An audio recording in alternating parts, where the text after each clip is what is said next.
Taiwan Index holding on to gains of 0.9% and Hang Seng holding on to gains of 0.7%. Policy is on an unsustainable path. The level of our debt relative to the economy is not unsustainable. Resistance on the way up is the 20 and the 40, which is 24,527. The Nifty is now, of course, below the 24,200 level by 50 points. Gained a significant market share in the SUV segment as well as in the LCV segment. So all in all, we are very pleased we're in the right direction. After negative start, things have flattened out for the market. We hope to be in the first wave of people bringing GLP-1 generics. We've seen some of the biggest decisions coming out of the apex court. Some more recovery from the lows on the Nifty, but the mid-cap, they continue to suck. Sharpest strategies, top market trends, unmatched perspectives, the trading day's most comprehensive roundup. Stay ahead with NSE Closing Bell, broadcasting live from the CNBC-TV18 Motilal Oswal studios in Mumbai.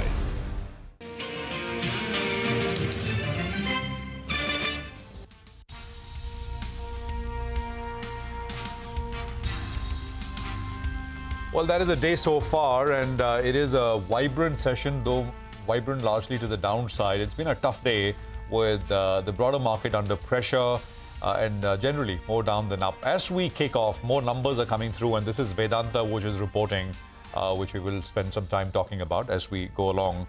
But all in all, not a great session. Of course, we're coming to you from the CNBC-TV18 Motilal Oswal studios. I'm Prashant. With me, as always, my colleagues Reema and Nigel. Guys, hi, good afternoon. Hi, tougher day if you are a mid-cap or a small investor in a mid or small cap company. Both the mid and the small cap indices are down more than 1%. Well, indeed, and I think SBI's press conference is going to start. For the time being, the stock, I think, is a little bit low, but that was the other big number that came out. Prima facie, it looked good. The problem is the stock is up 10% in the last 1 month. So how much of the good news is in the price? Though we'll have to still wait for the management. In Vedanta, actually, the couple of segments that you should be looking at is the aluminium business out there. It's looking pretty okay. They've come in with an EBITDA of close to around 3,000 crores. I think we should get the segmental breakup up for you on the screen. That's more important than any of the other numbers. So that's coming at around 3,000 crores. But I think most on the street were anticipating a number a little higher than that. So that seems to be the problem pocket out there. The numbers are regrouped, so I don't think we should compare it to the poll because the top line itself is regrouped in the versus number. So just keep that in mind. But the aluminium business a little bit lower. Oil and gas, I think, is a little bit better. Actually, oil and gas is better, but I think there's a regrouping even on that one. That's coming at around 700 crores. We were working with a number of around 900 crores, so that as well is a small miss out there. So we'll just go through the numbers in greater detail. But aluminium business, that's the biggest part of their business. And for the timing, it appears that's a small miss in comparison to what we were working with. Just come back to you with those numbers. Okay, well, more on Vedanta segment-wise, etc. in a bit, as Nigel said. But for now, let me just put a few points up on the table as far as markets are concerned. So that, that large skew which we were talking about in the morning, which is the China NPC, that is largely disappointed. That is... So what they've done is they've announced a renminbi $6 trillion debt swap. That's what they've announced. But, market had built up expectations that there's going to be a large amount of direct cash transfer, consumption boosters. None of that has been announced. The only caveat, if you want to look at the flip side, or maybe the silver lining, if there is one, is that the agenda itself, for at least the press conference, did not include any of these other measures. There was only that debt swap which has come through. But that is not what the market was working with. And that's the reason why you look at this currency, the CNH is down about 0.4, 0.5%. You look at the reactions in commodities. I think oil is down about 1.5%. And I think commodity price, base metal prices have also come off. So that's the picture. Real estate, PSU banks and oil. Sectorally speaking, those are the three sectors under pressure. The sole gaining sector with any over 1% is the IT services space that's doing okay. And as I said in the morning, support for the Nifty basically between 24,000 to 24,100. Now that 24,200, which basically was the low for the last 2 days, has been taken out. And we are closer to 24,100 at this point. Just want to quickly mention about Vedanta. We look at the bigger segments because Hindustan Zinc's numbers are already with us. So in the international zinc business, out there they've delivered a number of around 378 crores. This is the consolidated EBITDA number for Zinc International. That's better than what we were working with. So that's good news. Zinc International business is better. You have the power and fuel power business. Out there, you have the EBITDA of around 193 crores. That's a little bit lower, but that's a small segment. Aluminium actually is much better. 4,119 crores is what they've delivered. We were working with a number from 3,600 crores. So actually, the aluminium business has done much better. And the oil and gas business is marginally better. So I think Vedanta's numbers look good, but as is the case very often for Vedanta, we'll have to understand the way ahead and the management commentary as well. But the two big segments are better than what the street was working with. Okay, and the SBI management is addressing the media. Let's cut across. And the domestic economic scenario, and then discuss bank's performance. Global growth is expected to remain stable, though somewhat underwhelming, with the cementing of growth in the largest economy of the US being a silver line. The recent US election results could lead to lower taxes, favorable regulations along with tighter labor markets. They also present an opportunity for the Indian economy to further strengthen the domestic manufacturing base while closely aligning with strategic allies. Further, any positive development on the geopolitical situation in areas of conflict could lead to easing of commodity prices. On the other hand, the EU bloc appears still shrouded in uncertainties. The global growth forecast by IMF for 2025 remains at 3.2%, with India remaining the fastest growing large economy. In domestic economy, India's GDP registered a growth of 6.7% in Q1 FY25, driven by private consumption and investment. Looking ahead, agriculture sector is expected to perform well on the back of above normal rainfall and robust reservoir levels, while manufacturing and services activities remain steady. On the demand side, healthy Kharif sowing coupled with sustained momentum in consumer spending in the festival season augur well for private consumption. The average inflation for FY25 is expected to be 4.5% according to RBI estimates. Latest numbers show that scheduled commercial banks' deposit growth has now surpassed credit growth. Deposit credit differential has now turned positive, which was last seen in April 2022. We expect scheduled commercial bank deposits will grow 11 to 12% and credit by 12 to 13% in FY25. RBI has ensured that system liquidity remains comfortable by conducting two-way market operations. As far as our bank's results is concerned, we have once again delivered a good set of numbers.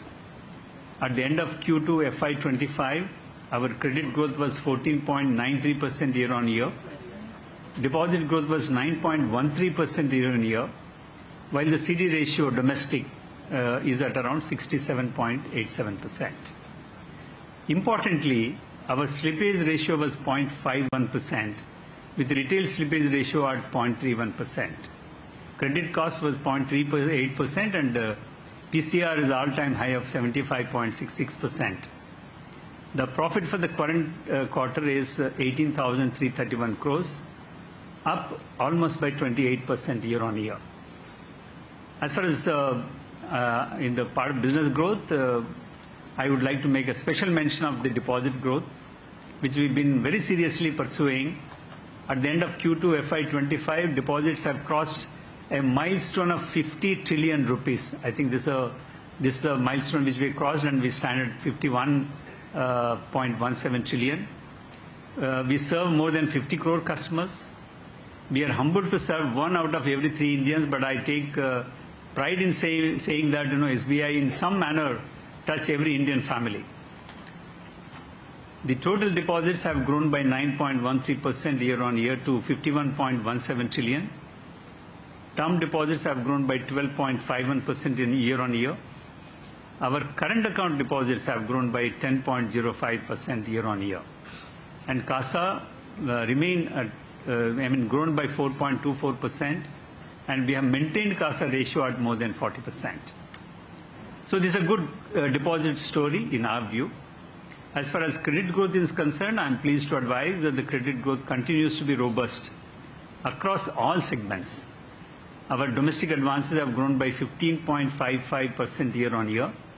driven by 18.35% growth in corporate, 17% in agriculture, and another 17% in SME, and 12.32% in retail segments. Our foreign offices advances have grown by 11.56% year-on-year in rupee terms. As regards asset quality, slippage ratio, as I mentioned earlier, is 0.51%, while the credit cost for Q2 FY25 stood at 0.38%. The net NPA ratio improved by 11 basis points year-on-year, stands at 0.53%. We have a well-provided NPA book, as mentioned earlier, with a PCR of 75.66%. These indicators of asset quality highlight the robust quality of our loan portfolio. As far as liquidity is concerned, our liquidity position is comfortable, with the liquidity coverage ratio being about 129% as on 30th September, while the domestic CD ratio was at 67.87%, indicating a significant potential to grow our credit portfolio. The bank remains well capitalized, and we have sufficient headroom to take care of business growth requirements. Our capital adequacy ratio is at 13.76% without considering plowback of profits, and is well above the regulatory requirement. And if we include the profits for H1 FY25, our CAR would be at 14.79%.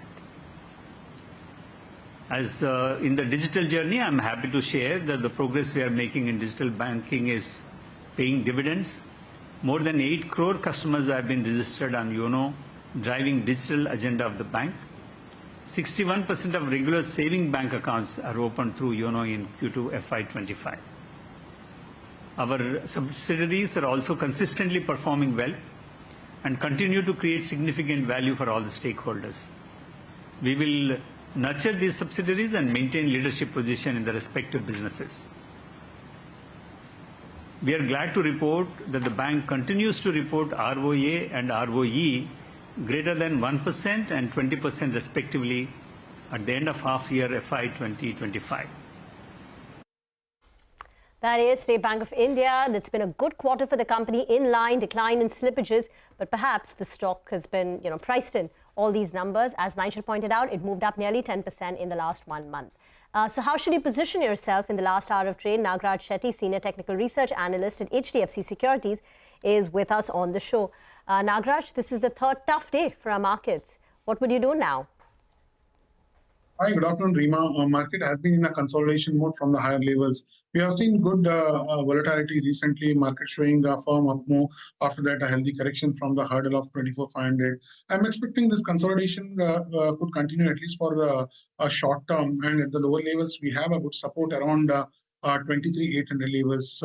From the lows, I'm expecting a sustainable upside bounce in the market. One can look to buy at the lower levels, and even market over the period of time could reach the hurdle of 24,500 levels again in the near term. Okay, thank you. What about individual stocks? What would your trades be? Yes, I have two individual stocks with me right now. First is one NIT. If you look at the chart, NIT was in a continuous downtrend over the last few weeks, and recently it has witnessed decisive upside breakout a few days back. Now showing consolidation moment again placed at the higher levels. The overall chart pattern is looking positive. RSI and volume breakout is also visible on the chart. One can look to buy at this point of time, currently trading around 190. The immediate target would be around 205, and one can place a stop loss at 182. I have another stock that is from a fertilizer side, NFL, National Fertilizers Limited. This stock was in a continuous downtrend over the last few months, and recently it has witnessed a sustainable upside bounce, showing some promising bottom reversal pattern somewhere around 102, 103 levels. Currently showing minor declines from the highs, and I'm expecting this is going to be a buy and dips opportunity for the stock price. Currently trading around 116, one can look to buy around these levels, and upside target would be around 120 to 123 for immediate, and one can place a stop loss at 110. Thank you very much for that. Prakash Diwan is also joining us in the last 1 hour of trade. Prakash, State Bank of India, that's the big one. Absolutely, Rima. But, I think there is nothing exceptionally bad or good about the numbers. They're fairly, average in that sense. But it's a reaction to the movement of the stock in the recent weeks that we've seen, and precisely because of that, it's kind of sought some profit booking.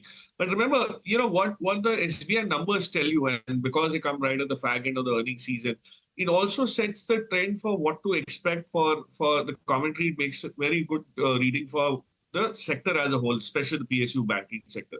Now, the deposit growth that they've spoken about is my key takeaway. HDFC also managed to do that. SBI has kind of reported a stellar growth in deposits. Now, that is something which they've been consciously focusing on. The credit side, the credit expansion side is something which will take time. We haven't seen private sector capex come up in very significant, significant way yet. Possibly the next 2 quarters bring that growth back. And as and when that happens, you'll probably see a lot of the parameters getting into a slightly healthier zone. So my sense is you'll probably have good 2 quarters ahead, but not necessarily anything disappointing in the numbers. So the market will also take cognizance of the outlook going ahead and then probably allocate more money towards these larger PSU banks. Prakash, what about a company like Vari Energies that had a blockbuster listing? The stock went on to hit a market cap of 1 lakh crore.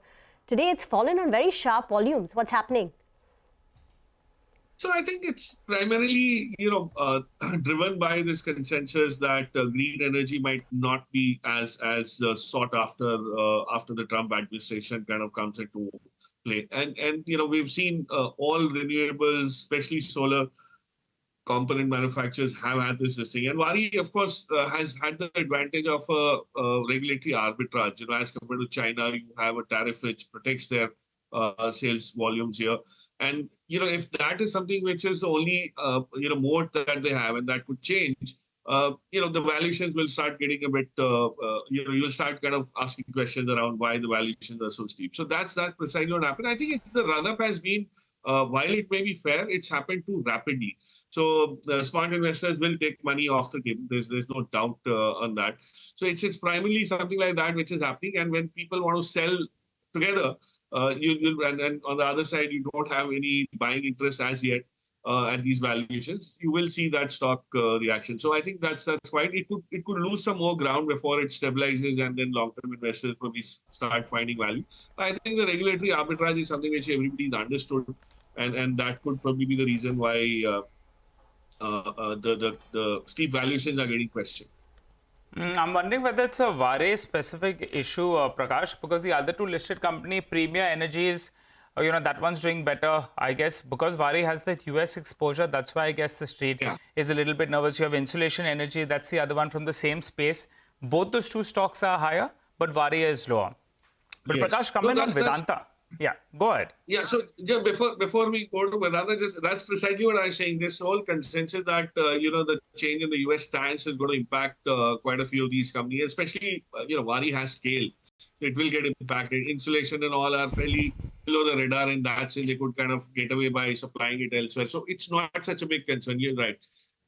So now on Vedanta, I think, optically it looks like a super turnaround from last year. But then we have seen this coming, right? There's nothing that is unexpected or come as a surprise. But what they've done is, I think they've done well marginally on each of the segments. Vedanta accounting always a bit kaleidoscopic. I mean, you have to really interpret it uniquely, differently every time. It's not something where you can really go back to the previous quarters and say, okay, this is where incrementally things have changed. Suddenly things start looking different.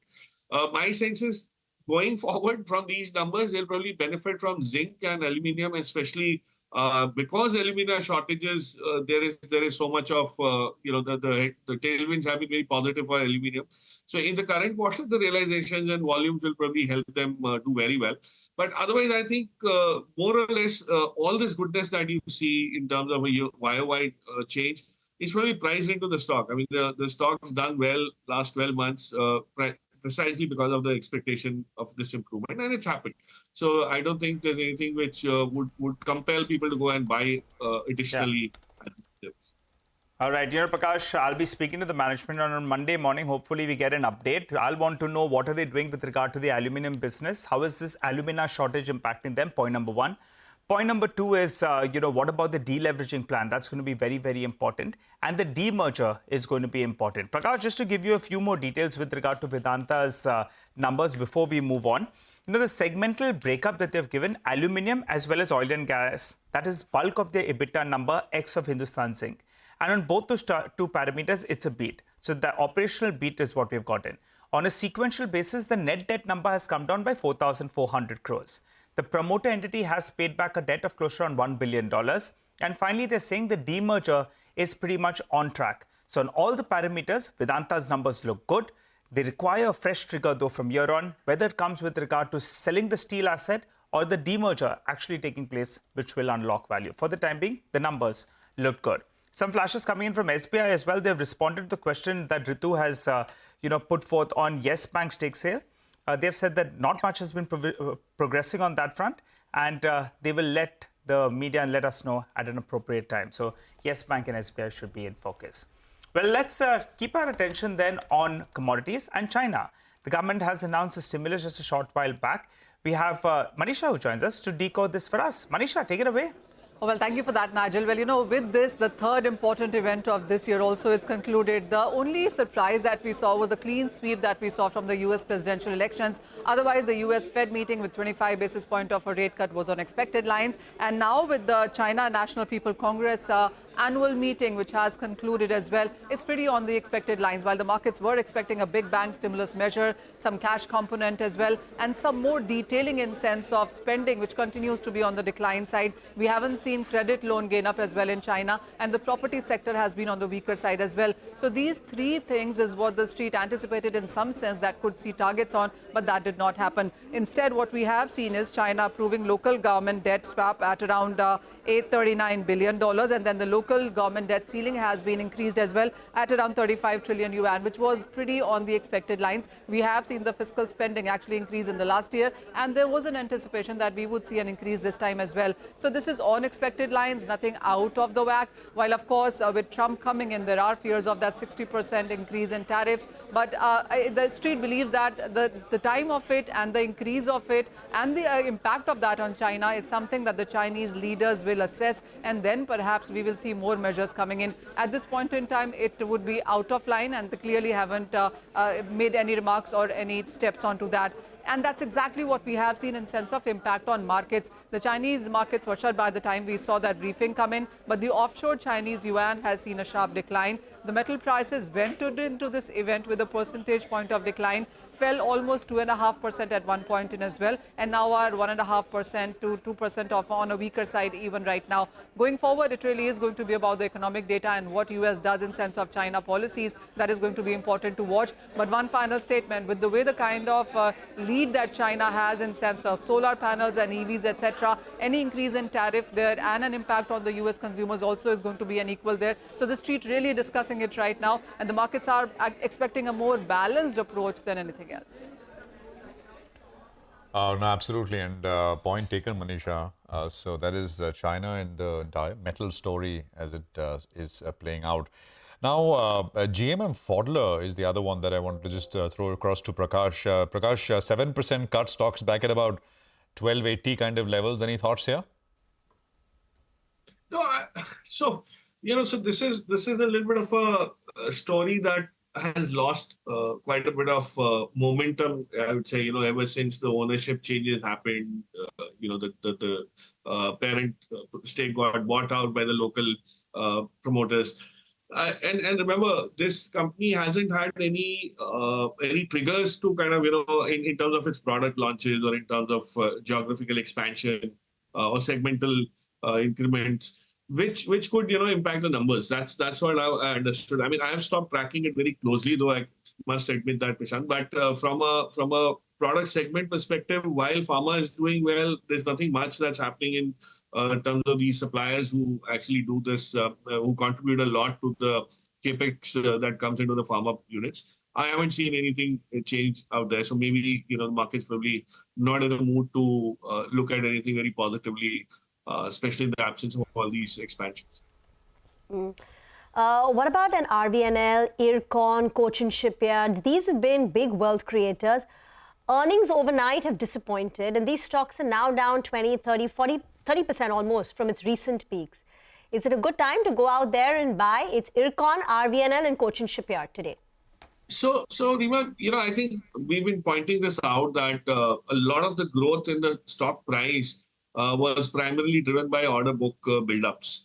Now, these order books, given the nature of projects and revenue recognition, it's not something which will take much longer than what probably the market would like to see or was anticipating. And especially these are stocks which are very popular within the retail segment. And there, every order is anticipated to kind of straight away percolate down to the P&L, which doesn't happen, as we all know. So it's going to take a while. And this is a pause, or this is the consolidation that is required, because the growth story is intact. The order books will keep on swelling, qualitatively also improve in certain cases, especially shipyards. But the revenue recognition will need its organic time. And from that perspective, I don't think anybody needs to be in a hurry. I'm a big fan of what Ircon is doing, even on the ground, the kind of changes that they've done. Rights, Ircon, they've had some wonderful execution. And the way they're expanding their coverage beyond railways as well is very positive. But valuations will catch up at some point in time. This time it's on the way down. And you will have to wait for that consolidation, which could take maybe a couple of quarters for the numbers to grow while the P multiples remain where they are. So from that perspective, you don't need to be in a hurry, but you could definitely look at buying these from a longer term perspective as and when there's some more correction in most of these names. All right, Prakash, we'll leave it there. Thank you very much for joining us here on Closing Bell. Appreciate your time. Have a good weekend. We'll see you again next week. Well, as we slip into a break, some good news. While Donald Trump dominated the race to the White House, CNBC-TV18 dominated here on YouTube with the most watched live coverage. A big thank you to all our viewers for choosing CNBC-TV18 for US election coverage, analysis, and all of the opinion that we got to you.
Welcome back. You got the market, which is 33 minutes away from closing.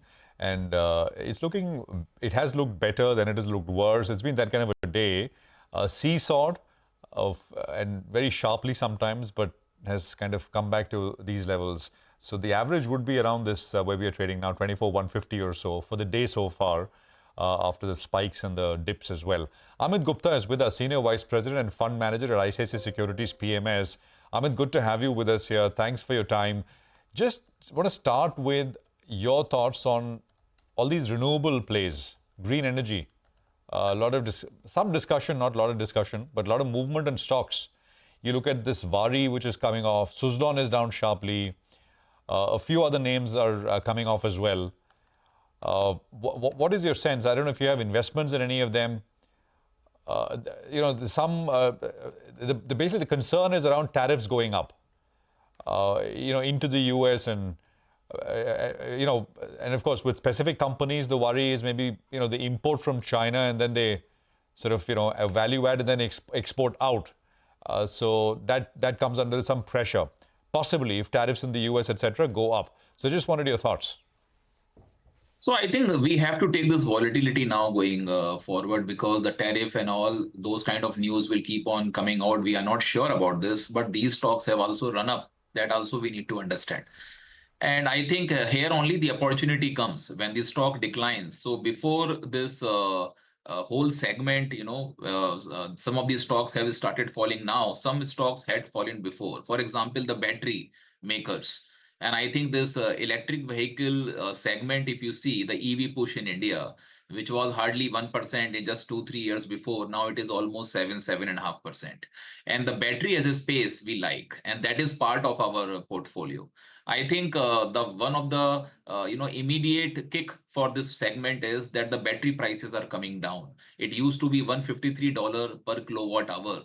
But by this fiscal year ending, it may be close to $115 per kilowatt hour. In the coming 2 years, it can even decline below $90. So if it is happening not because there is a destocking from China, it is happening because there is a raw material decline. So we had seen the lithium prices also had declined. And along with this, there is an advancement in the technology. It favors the manufacturers. And actually, it will lead a volume expansion in the EV. I think the time may also come when without subsidy, you will have the price of EV equivalent to the ICE.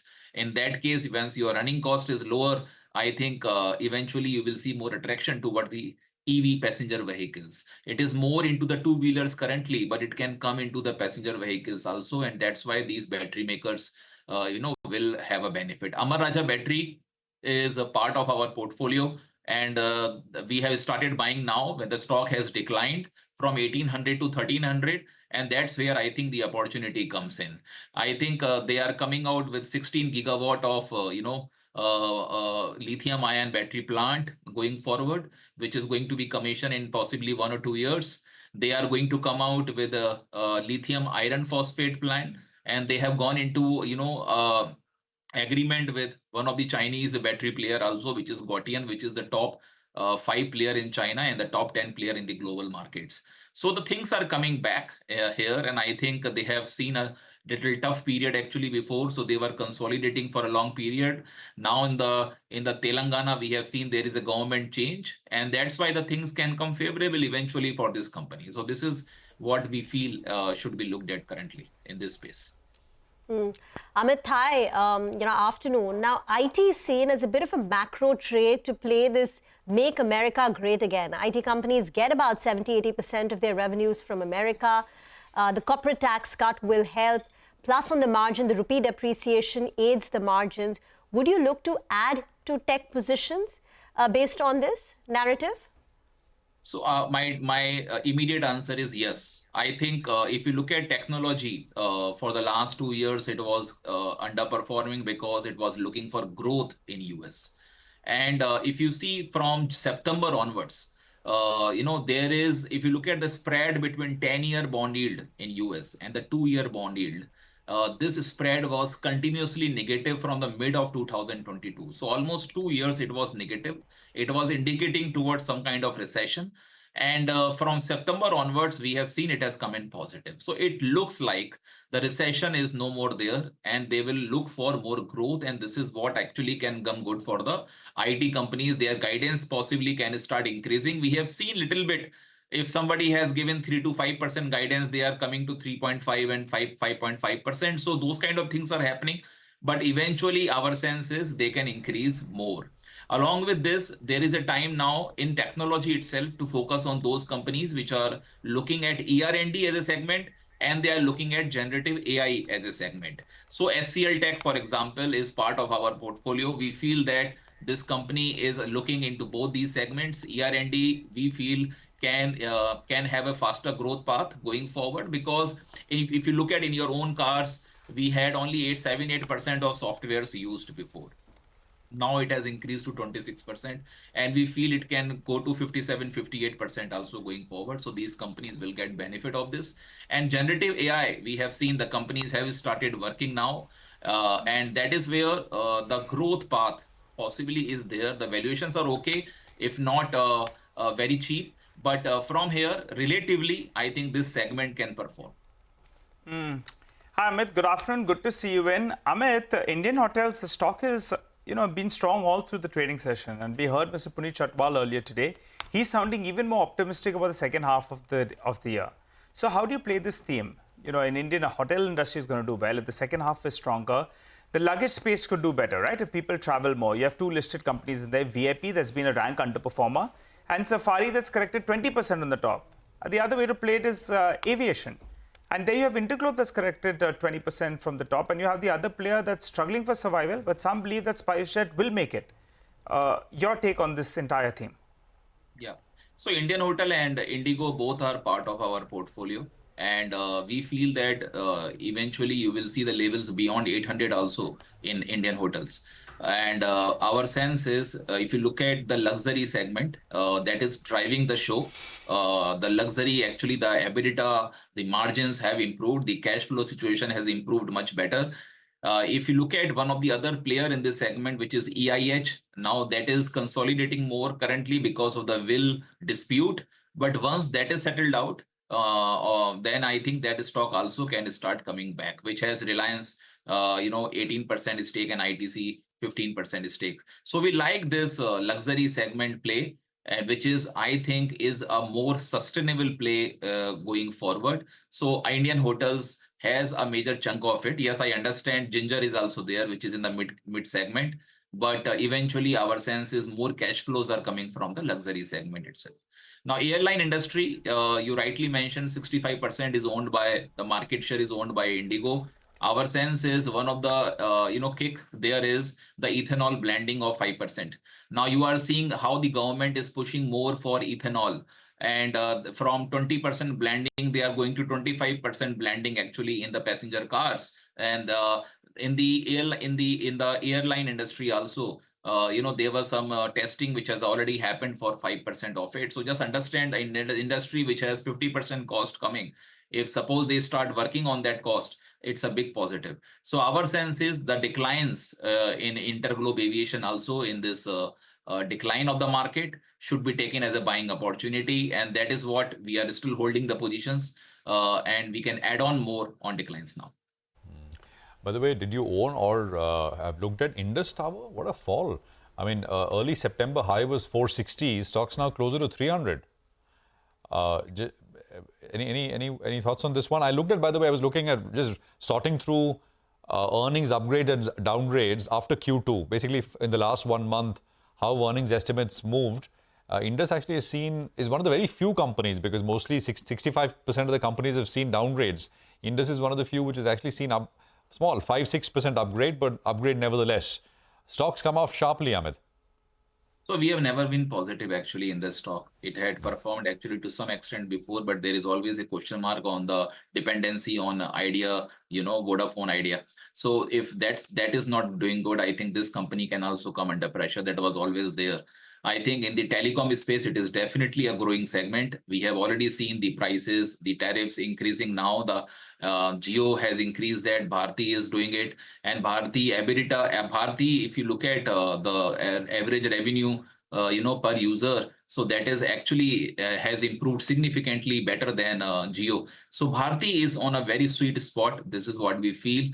And that is part of our portfolio. And we feel that whenever market, possibly because Mr. Trump is coming on 20th of January, I think before that, somewhere market will start, will settle this dust of consolidation. And that is where these companies, the quality companies which have come down or which may come down possibly, that would be a time to look at those companies again.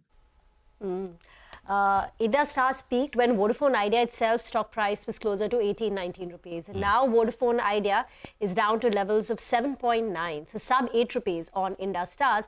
And with that, that's Vodafone Idea has fallen to 8 rupees, and with that, India Stars has also corrected quite a bit. But thank you very much, Amit, for joining in, and you have a good weekend. Let's talk about Power Grid in focus post its Q2 analysts meet. Vivek joins in with the key takeaways. Well, that's right. For the last year or so, we've been talking about how there has been a significant transformation as far as the entire power sector is concerned, and how there has been quite a lot of capex spends that has been put about. Just a week ago, we saw NTPC go ahead and announce that they're going to put up power plants where the capex announced was in excess of 80,000 crore. We'd also highlighted that in order to keep up with the pace at which power capacity is being added, the transmission line capacity also required significant upgrades, and capex there too would need to be upgraded.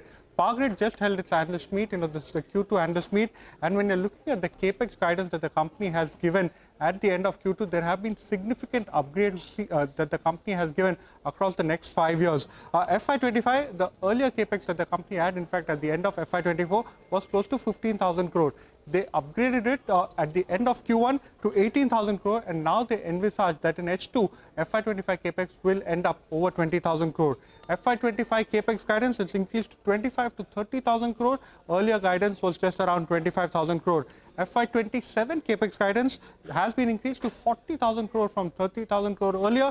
And when you're talking about the long-term FY32 capex guidance, the company had earlier given a target in the range of rupees 2 trillion. That has now been up to rupees 3 trillion. So significant capex underway as far as Power Grid is concerned, indicative and along the lines of what we've been expecting and reporting, that there has to be significant upgradation as far as the transmission line capacity too as well is concerned.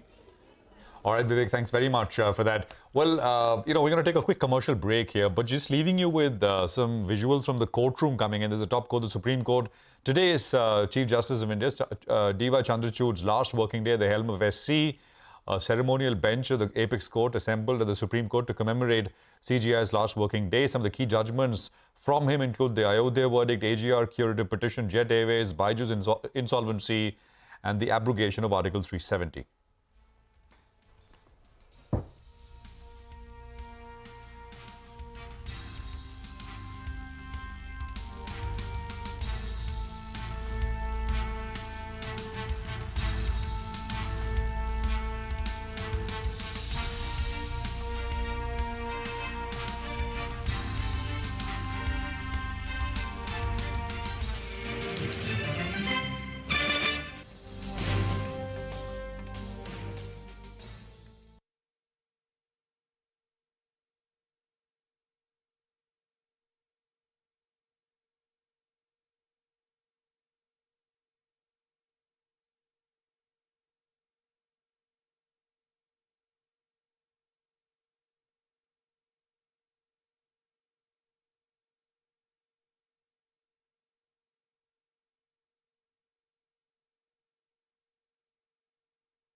Well, a lot of earnings is what we're going to be looking forward to. And Tata Motors is set to report its quarter numbers. Sudarshan's with us to help us with the key expectations. Sudarshan.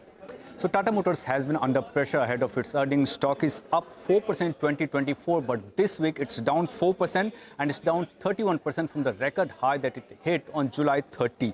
If you remember, after Q1 earnings, company had pointed out about muted global demand and constrained production at JLR. So what do we are expecting now for Q2 earnings? Earnings are going to be subdued on the back of a decline in volumes. Overall volumes have fallen both sequentially and year on year. Also, JLR shipments, excluding China JV, have declined 10% year on year. Coming to the main numbers, Tata Motors consolidated revenue is seen falling 2%, while EBITDA and margin may see a minor jump on the back of an improvement in profitability and continued healthy demand for SUVs and electric vehicles. For JLR, as per limited estimates we have, expectations are of a decline in all the headline numbers. Revenue and EBITDA are seen falling 7% each, while margin may come in almost unchanged at 14.8%. In the commentary, few things that will be watched very closely are: first, updates related to global and domestic demand; second, production and shipment situation at JLR, and if company gives any margin guidance for JLR. So earnings in all probability are going to be muted, but all the eyes will be on what company says on S2 demand, considering that there is an expectation of increased capex by government in S2, which might help improvement in demand for commercial vehicles. Thank you very much for that. The other big one is going to be LIC. Yash joins in with the key expectations. Yash. Well, Rima, a steady quarter expected from LIC as far as the second quarter is concerned. The new business premium, that's expected to grow at 16% to come in at about 58,109 crore rupees. Total APE, that is expected to see a growth of about 21%. Retail APE with a growth of 15%. Value of new business is expected to see a growth of 16%, coming in at about 2,300 crore this time. All eyes will be on the margin profile. All the companies in the sector have seen some sort of negative impact on the margins because of higher ULIPs. It remains to be seen how LIC sort of responds to that. What is expected out of LIC is a deterioration of about 73 basis points, margins to come in at about 14.56%. Now, as far as the stock is concerned, it's up about 54% in this year, in the last 12 months. But in the last 3 months, it's down about 16% and down 23% from its 52-week high levels. So, of course, any positive news could be a good trigger for the stock. Okay, all right. Thanks a lot for that, Yash. We'll be tracking it and you'll give us a quick update on Monday as well. Nagraj Sethi joins us to tell us what to buy or sell for a reverse trade. Nagraj, first on the index, what is the view? Getting to the weekend, are you carrying any positions, carrying not? So if you have to advise someone on the index first, and then give us your picks. The market has been in a consolidation mode from the high of 24,500, which was a strong resistance. Market has been consolidating, correcting from the highs. I think some more consolidation is likely in the short term. At the lower levels, 23,800 to 23,900 is going to be the support for the market. And I'm still expecting that market to bounce back from the lows. And even we could see Nifty over the period of time touching the recent hurdle of around 24,500 odd levels. Okay. The broader markets are looking intact and they are outperforming. I think I have a one buy pick from the mid-cap segments, that is Jubilant Food. If you look at the Jubilant Food, the downward correction of the stock price seems to be over, and from the 200 EMA, the stock has bounced back and broken above the descending downsloping trend line. The overall chart pattern is looking positive, currently trading around 607. One can buy at this point of time. 630 is going to be the immediate targets in the short term, and one can place a stop loss at 595. Okay, thank you very much for that. Those are some stocks to watch. Even Ola Electric reports their numbers later today. We'll get into a break. We're counting down to the close of today, the week. But here is some exciting news for all our viewers. Seize the opportunity to attend India's landmark economic and iconic summit. Show us that you're a true CNBC-TV18 fan by answering a simple question in our Super Fan contest. So head over to CNBC-TV18 social media channels, participate and win a chance to get a free ticket to the CNBC-TV18 Global Leadership Summit. Hurry, the contest ends on 10th of November 2024. Answer now and you could be one of the 5 lucky winners.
Welcome back. 7 minutes to close, and we're going to close below the 24,150 as things stand now, down 0.6% on the Nifty. The Midcap index down about 1/3 of a percentage point. NSE says stock exchanges to remain closed on the 20th of November on account of the Maharashtra state election.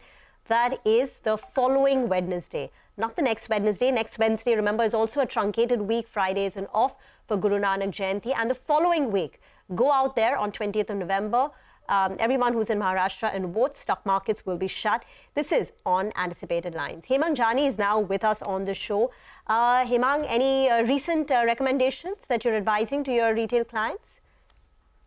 Yeah, good afternoon, Rima. I think we've seen a good amount of correction across, and particularly some of the companies that delivered a good set of numbers. Those are the pockets where we would certainly be comfortable buying.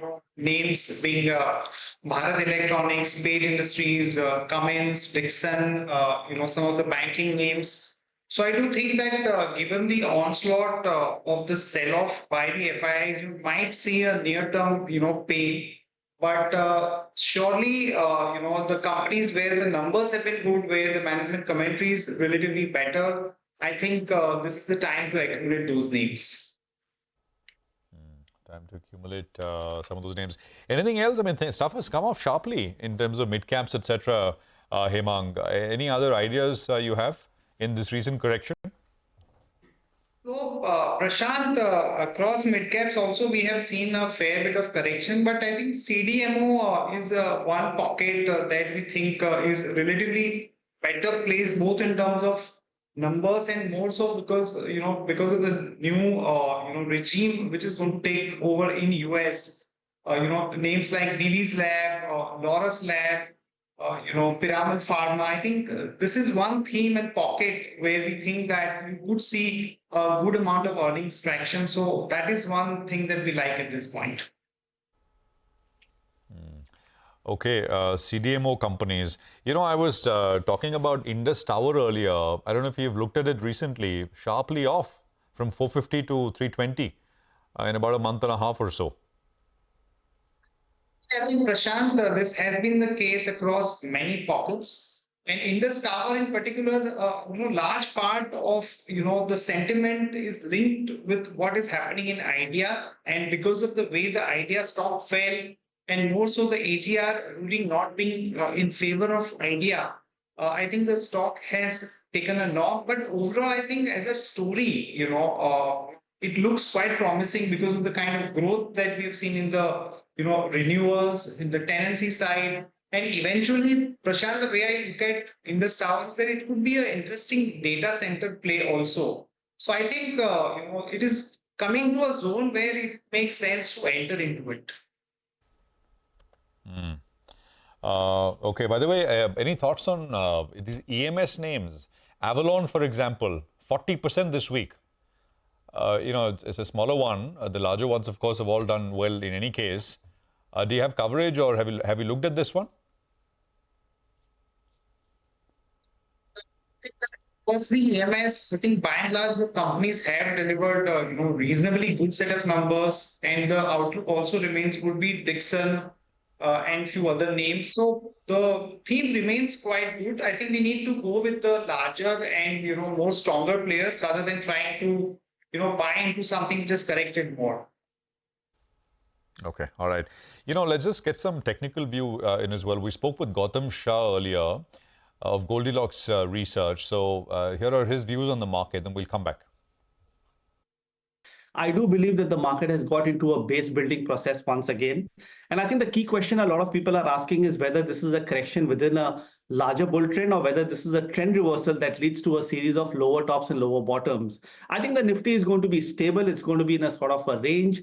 23,800, 24,000 area is a very important support. I don't see that breaking down easily. In fact, I'm more tempted to believe that the market will break out above 24,500 and gradually move to levels of 25,000 to 25,300. So I would be constructive from here. I think I know there is a lot of fear in the system, but the charts which were very, very overbought at the starting of October are quite oversold in the month of as we start November. So I think this is a buying opportunity.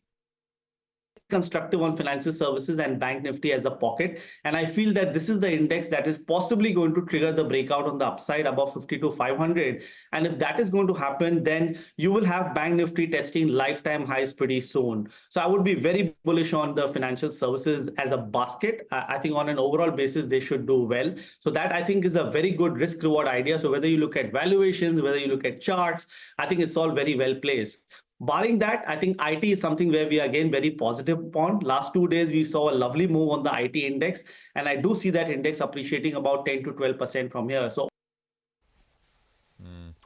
got that. So that's Gautam with his technical view. Spoke with him earlier today. Look at something like a Novama back to 7,000 rupees. I mean, it had a quick move to about, I think, almost 7,300, but actually 7,500, maybe even higher. Yeah, 7,500 was the high, and back down to about 7,000 rupees with this 5% cut that you're seeing. Petronet is another big mover. It's down about 5%. So stocks at about 330. GE Shipping is another one. We spoke with GE Shipping in the morning, and I mean, their take was that in the next six months, if some of these conflicts, especially Russia, Ukraine, is resolved, shipping rates will come off sharply, both for oil and tanker, crude and tanker rates. Signature Global, that's a Gurgaon-based developer, that's a sharp 9% cut coming through. So 1,266 recent high was almost 1,700. So, this kind, it doesn't show up. The index shows a 7-8% kind of a fall, but many of these stocks have come off very sharply. Aarti Industries, again, the recent high you want to look at, but it's not a sort of big performer or anything of that sort. But recent high was closer to 770. Stocks down under 500 rupees now. That high was in the middle of August this year. Look at something like a Suzlon, for example. Suzlon, the high was about 86 rupees and stocks closer to 60. Suzlon will come up on your screen as well. So, I mean, there's a fair bit out there, which of course is corrected between 20 and 35% as we look at things right now. I think we're just going to wrap up things. Hemang, I'm going to thank you here. Appreciate your time on CNBC-TV18 as always. Thank you very much for joining us on the show. We'll end about 1/3% lower. That's about 90 points in the red. So that's about 100 points away from the lows of the last 2 days, which is about 24,200.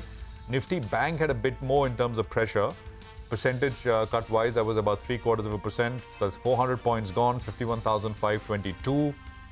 And of course, mid-cap and small caps. Actually, even if you take a look at the week, that is Friday to Friday, the Nifty and the small cap index have lost. I mean, the mid-cap and the Bank Nifty, Friday to Friday at least, are flat. The small cap index over the last 1 week is down about 2%. The Nifty is down about 0.7% or so. So, I mean, this is turning out to be a continuation of what we've seen over the last several weeks now on the downside. So, big week, big events, 3 of them. You had the US elections first, you had the Fed meeting, and then, of course, you had China NPC, which was a bit of a dud because nothing really came off it and the market was disappointed. But all of that behind us and the market now, in a way, looking ahead into next week. It's a wrap on this edition. A closing bell from all of us here. It's goodbye. Thanks for staying with us. But Editors Roundtable is where we'll pick up on the action and look ahead. Stay with us.